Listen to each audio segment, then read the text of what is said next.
পারবেন। হামজা চৌধুরী তিনিও যাচ্ছেন এবং সম্ভবত ফ্রি কিকটা তিনিই নেবেন। হামজা কি এখান থেকে সরাসরি গোলে একটা চেষ্টা করবেন? Why not? সেটাই আসলে সবাই দেখতে চায়। অনেকটা জোনাল মার্কিং। মোরসালিন দুজনেই রয়েছেন।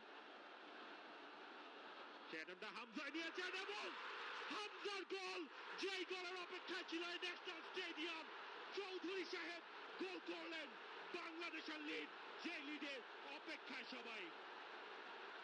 মাস্টার ক্লাস, সেনসেশনাল, ব্রিলিয়েন্ট, এই স্বপ্নই দেখেছে বাংলাদেশ।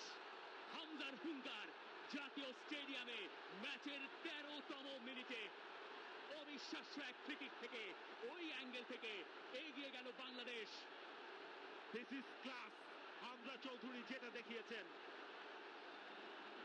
তার সেই এক্সপেরিয়েন্স, কোচ যাই বলুক, এই সব কিছুতেই মাঠে নিজের পারফরমেন্স দিয়ে হামজা চৌধুরী বুঝিয়ে দিয়েছেন বাংলাদেশের ফুটবলের এই পতাকাটা ওড়াতেই তিনি এসেছেন। হামজা বলছিলেন তিনি লিওনেল মেসি নন, কিন্তু এই ধরনের গোল করলে তিনি কেনই বা হবেন না।